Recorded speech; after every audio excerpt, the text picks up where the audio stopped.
Well, good morning, everybody. We'll get started here since we're right at time. So first session of the day here in LIFI A is going to be how I handled one of the biggest banking fraud incidents of 2020, the importance of CSIRT and going further in threat investigations. And this will be presented by Daniel Oliveira from NTT and also Thales Cyrino. Did I say it right? Am I close? Very good, from NTT. So all yours, gentlemen, if you want to come up.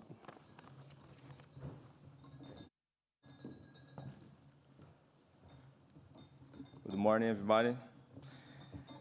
So here's a little advertisement, and I will speak a little bit about me. I'm the Cybersecurity Sales Director in NTT in Brazil.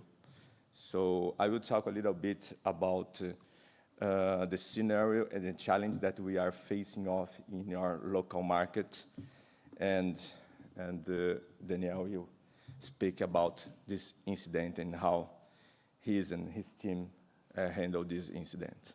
So in Brazil, we are seeing a lot, very growing cases of frauds. Just to have some numbers in mind, we have 4 frauds per second in Brazil. So now we are talking here, and we are having a lot of frauds. It's very important to tell to you that in 2020, Brazil starts PIX. PIX is an initiative for our central bank to allow people to transfer money directly, peer-to-peer. So, and now we have more than 110 millions of Brazilians that use these systems, and we have more than 1.4 billion of transactions per day. So it's a huge use of this kind of services. And together with this, we have a lot of challenge to protect our finances institutions. So we are seeing a lot of criminal changes during the pandemic. Now the criminals are doing kidnapping in the streets and force people to use their phones to transfer money. So it's very, very difficult to us to protect and to make our community safer. And as everybody here knows, we have a lack of skills, and almost 10% of this lack is based in Brazil. That means that we have more than 400,000 open jobs to cybersecurity in your market. So now I will pass the speech to Daniel. Thank you, Daniel. Thank you, Thales. Hi, guys. Can you hear me? Well, yeah? Okay, thank you. I'm glad to be here. Thank you, guys, for being here with me. I'm here to tell a story. That a real case that I'm live with my team on a SOC. And I'm Daniel Lima. I'm SOC Director from NTT. Currently, hold bachelor's degree on Management Information Technology. And that's some subjects that I'm expert like, such as cryptography, fraud and risk intelligence, risk management, and incident response. So, I will start this conversation about what happens on timeline of incident for being clearly here. And after this, we're gonna deep dive on the incident technically. So this incident is what I can call a Christmas gift. This incident starts on the Christmas night. So we receive a request from our customer that, we identify one of our customers, identify some fake URL, and open a request that we start analyze them. So this is a fake bank website, a fake URL. that is normal, used to receive some phishings and do some website impersonate internet banking portal. Okay, until then. But when we start to look to this incident, when we start to look at this fake URL, we see some things different from normal phishing or normal fake URLs. When the customers put the information on the fake URL, the fake URL bank site returns all the real information from your bank account. What is possible? How? These guys, this is turned more difficult to identify because the fake URL have a SSL certificate. Just the name is not the real name of the bank, but the guys change every time the URL, so you don't know if it's reliable or not. And when you put your information, you receive all your transactions real time. You see your extract, you see your bank account, how many money you have. So this is not real. And after this, we understand that this fake URL, in the same day, we understand the fake URL has some such of access on the original bank site, original API, original information of the bank. So this is much deeper than we usually see on the phishings. And after this, we start to see on CN, try to find some anomalous behavior and try to see if we can see some different to get some attacker or some behavior different. So we start to look at the CN and we see some unauthorized credential, do some access directly to the API of the bank on the internal environment. So that's the point. This guy get the information on real bank through the API and push then this information to the fake URL. So I need to investigate this attacker or this credential. So after validate that this credential is a valid credential from the bank, from some professional from the bank, and we start to think that this credential was honest. So for this guy is using this credential, get this information real time on API through the internal environment of the bank and push then to the fake URL, turned in more difficult to identify the fraud. So we block the communication at the edge. So we immediately identify this user, this professional user, this valid credential from the bank side, and we block this communication. We block them on Active Directory. So after this, we try to authenticate again on a fake URL, and we see that it stopped to authentication all the users. So the fake URL stopped to push information real time. So we understand that we found the attacker. We found the valid credential that get this information and push to the real site. So after this, we start to see, until we do the counter attack, we start to see what lateral movement that this guy doing with this valid credential. We see that it's not some things in other machines, other hosts, or that's not infected other machines or something like that. There's not any valid credential used by the attackers. And after this, blocking this communication, we see the fake URL is just a fake URL without any information, sensitive information. So we start to do the counterattack. Why counterattack? Because we need to understand how many data this attacker stolen.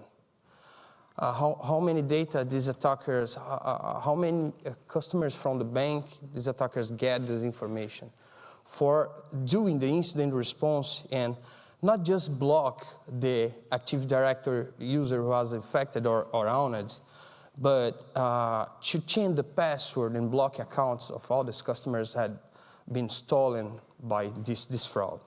So for this, we start to do the countermeasures because we need to understand the whole thing. And understanding the whole thing, that's the big deal. It's not one bank. It's not just our customer. It's not directly attack. It's indirectly attack. So it's more than 15 brands that harm by the same attackers, the same fraud group. And that's the thing start to be more interesting here. All the sites, all the brands, all this, after owning the server, we owned it with success, the server of attacker on Amazon, AWS, and on EC2, and get all the brands that suffered that harm about this. We found through a portal that you can, with some few clicks, like 5 or 6 clicks, you can create a new phishing with this portal. With this portal, fraud portal, not you can create a new phishings for this 15 brands, but you also can do the CDN. You can also have all the infrastructure prepared to, you don't need to know how. Get up to a fake URL. You just need to pay for give this access of this portal to do this. So it's a kind of phishing on fake URL as a service. So you have in 5 or 6 clicks, you can such a new environment with all the security like a CDN or things like that, and is too fast that you cannot do proactive search for identify this URL, because this URL starts this morning and you start to do the frauds at the same time. So you don't have the range time to identify them until they start to do the frauds. So this is bigger. When we do the countermeasures and we gain access to the server of attacker, the first thing that we do, you see that past 3 days here, we give 3 days for can gain access to, almost 3 days to gain access to the attacker environment. The first thing that we did, is ensure access, guaranteeing that we stay connected, and even if this guy look at these credentials of the server and see they're on it too. We ensure the evidence, so we not do any change on the attacker environment. We just downloaded all the data of the server to analyze on our environment. So we didn't change anything. We seen the frauds passing by, but we cannot do anything, because if we do right now, until understand the whole thing, this guy just drop off the server, just shut down and start a new one. So we're gonna lose all the things that we gain access. We gain access to the data of the attacker. So we didn't change anything. We just seen the frauds passing by and start to understand a little bit more and analyze to stop this fraudster group. So after ensure the evidence and download all the data that this attacker have of this more than 15 brands, we start to do the recover. So we ensure the customers that are affected by this fraud have this password reset immediately, and inform, do this report with all these brands, all the banks, all the acquirents, so to help not just our customer, but it's a kind of responsible disclosure here.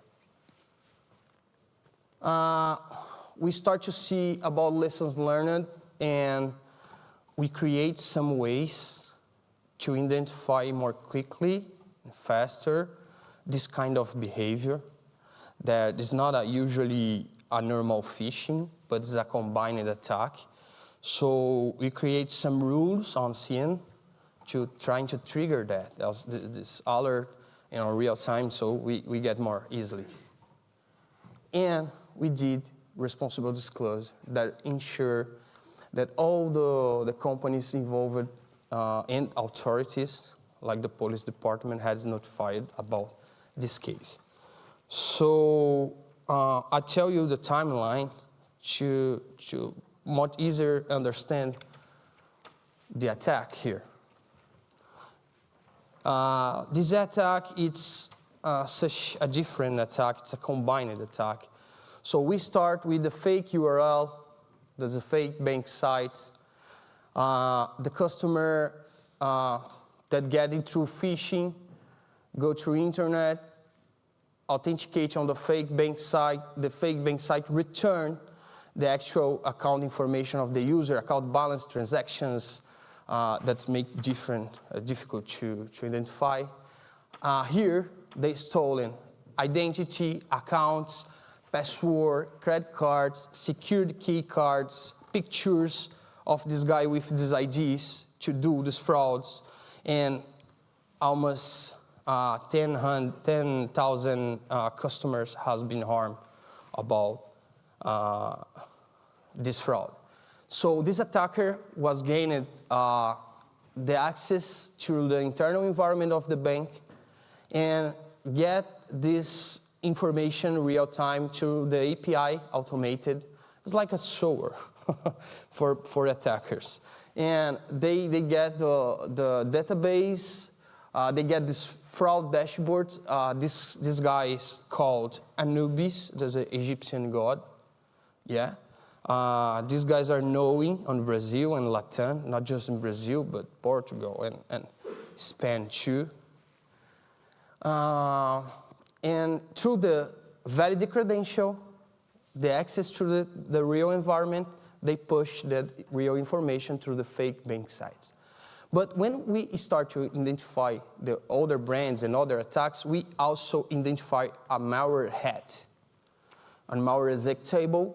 That's not the bank from our customer, it's different, but some banks, this guy had the access, internal access, they gained valid credentials. Some banks, this guy had malware. So this guy did your best here, trying to figure out a lot of ways to do frauds on these brands.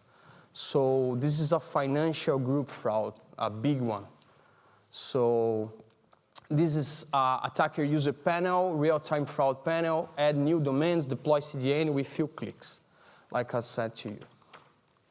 So what is different from this usually normal phishing and this one? Normal phishing usually steal credentials, perform fraud with stolen customer data. Here we have some steal company credentials. We have a program that create this bank site with few clicks. We have an online fraud dashboard showing all the information that the customers that have been harmed and the values that the customer has been harmed, and each time, how many times this customer has been harmed. So online authentication through the APIs. Sure, after this, the bank was closed at the API, identify the open ports and open windows that they can close, and this authenticate API was not it's possible anymore. But it's a kind of misconfiguration on the bank app. So and returns the real information. So this is a combined phishing that's real different from one each other. So this is online fraud. This is a picture from this, a print for this online fraud that you can see. It's in Portuguese, but you can see the value here in reais, that are our money. You can see the customer pushing them out. You can see the wrong password here, asking again the password. We have here not success transaction. We have here almost, I'm say $500 here, and waiting for customer plain text your SMS or your password or something like that. We have here some values, and we have timestamp here too. So this is too faster than a lot of money was being stolen on this Christmas night here. So the combination of different attacks make this attack more effective. So the niche targeted phishing is not a single company. So get customer credentials, company credentials, access to the internal bank site. These attackers use a kind of security posture using CDN, content delivery network, to mask original IP address and protect to anti-DDoS or something like that. So the time between the registration of a new domain and the start of this campaign, it's very short. That makes it difficult to identify and do something proactively. We have here more than 15 financial institutions, acquirers, banks, and other. We have some e-commerce too, but it's little than the others. We have more than 10,000 customers affected by this fraud. More than 14 email domains was between leaked domains. And we also found some malware artifacts for one of these banks. So imagine the loss of this customer confidence using a digital means of payment or account management. So we do the malware analysis sandbox and static analysis of this artifact. And here you can see the severity, the confidence of this malware. We see that they open some ports, they delete unexecutable file directories to trying to not have some logs that makes more difficult to identify. We have the process modifier in a file director. We have the certified database for the Firefox and other browsers was modified. We see that the sample was launched a copy of itself. And so this is a malware hat. So this is a financial malware specifically. We start to look at not just the sandbox and malware analysis, but we start to look the artifact, the SSL, the certificate that was being placed by these ones, and we can see the difference here. This one is the original one. This one is the fake one. So we can see the difference from the install path, and we can see the difference for here's the false. So we have the SHA-1, MD5. We also shared all these IOCs through the MISP, Malware Information Sharing Platform, with the network, so our community. We have here Warsaw. Warsaw is a software that I think almost all the banks, not just in Brazil, but in other countries, that have this register to guarantee that's not the app of the bank, it's not gonna hack it. So this Warsaw is used, so like a protection system until you install your app of your bank. So sometimes you install your app of your bank and this Warsaw install until the app install first. And we see that malware was a change the register and this information from this software that used it to provide security for these apps. So in here, after this analysis, all this analysis, this environment, we start to sum up some steps to do with this incident, like we did with our SOC team. So the preparation, know and monitor your customer. This basically, but it's important. Yeah. Critical servers, networks, applications, and endpoints. It's better that you get logs of all these things, because when you need to see on the CN, it's too late to start to put the logs in. So you need the logs right now. So the level of importance and priority of the assets of your customers is better, as you know, because you see that some assets, it's more critically impacted than others. So it's important to understand when you need to give more focus. So create baseline and standards to be used in features and comparisons of these customers. Determine the security events and set the thresholds and do the lessons learned, create another rules, and do this PDCA, plan, do, check, act every time. And create a communication plan. If you don't have a communication plan, when you have a critical incident, you cannot follow these steps. So after the preparation of this incident, we start to do the detection and analysis. So identification of the attacker, accounts, logs, behaviors, to understand the whole thing. Determine the entry point of this fraud, of this attacker. How can get access through here? That's supposed to be not access here in this environment, internal.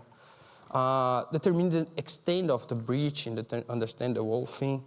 And do your homework. Do the things that you need to do, the hard things that you need to do. Block the ad accounts, trying to find if you need to isolate some network that was affected, you need to do until the things can be bigger. You should do containment, eradication, and recover. So there's work to do. Start to stop, and not just stop, but to see that it's not a lateral movement or something like that you don't rely on anymore on this environment. So stop the bleeding, fix the threat entry point, remove the threats, and guarantee until resume this operation that you are free from attackers on your environment. It's important. It's more important than resume your operation. We understand that when our operations were stopped, the money was lost, and we trying to figure out and try to imagine that you are lost money after a second, and you want to resume your operation, but you need to ensure that your environment was reliable until you resume this operation and service. So the post-incident activity, lessons learned, new rules and CN to identify more easier, do the PDCA cycle, use your efforts and results to raise funds is too important, because if you're not using the situation, this critical incident to raise funds with your board, you may lose the time to do that. And prepare for the next attacks, because you think you was stopped, I think you are wrong. So we need to be prepared for the next ones. So about countermeasures, identify the attackers, search inside the internet, publicly paid intelligence feeds through this nickname, to the noobs, list all the correlations that you find about these guys, understand the structure of the attacker is extremely important. Analyze data traffic and URL codes. Identify the code call APIs and the credential was used to get and push this information on a fake URL. The credentials was encrypted here. That's some cryptography, but basically, when you attack, you can try to inject some comments or codes like they do with us. Always see, this is the most important one. Always see the logs and their errors, because we get how we own it, the attacker. To see the logs. We get the password, and we get the login of the EC2 of the attacker in the log errors. That's too many important to do this. And always remember to use a VPN or masking your IP when you do counterattack. Not doing this, in your environment or in the environment of our customers. Don't do that. Use a machine separately of your environment and mask all your IPs and VPNs and everything that you can to not possible, to not enable the attacker to do the reverse engineer. So this is a screen, the profile of this attacker. We have Batman here too, in the wrong side. We have noobs, we have malware. This is some profiles that guys that don't have this know-how and just both the access here. So responsible disclosure was killing the zero-day industry. So do the responsible disclosure when you can. Share this information with the community. And I'm not doing this alone. I don't think anyone do nothing alone. I represent here my team, not just NTT, but my team, my SOC team that was working. I have 60 people currently on my team, and these guys help me to do this attack. So value your people, your teamwork. Have a multidisciplinary team, because here we need to pass through, to face off through this incident. We need some DevSecOps guys, we need some red team guys, we need some blue team guys. So it's a lot of professionals required to do through this incident. So have autonomy and trust are important. If you're not trusting all your team, you cannot achieve this kind of incidents. And do what you love. Take a lot less work.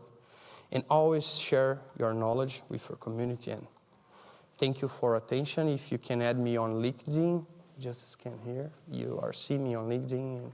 And it's a pleasure to talk about this for you guys. Thank you.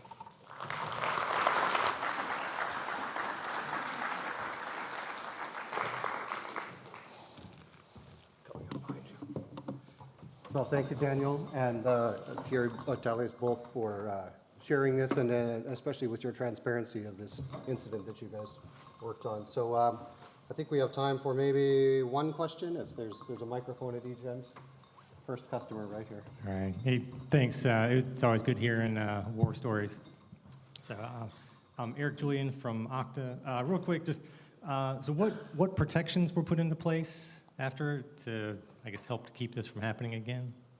Yeah, we put some network detection and response too, to work with the CN and correlate some rules and add some context. We did this and create new rules to identify some SSL errors or something like that on authentication of Active Directory. We did this. Thank you. Good. One more? All right. Thanks again, Daniel. Thank you, guys. Bye.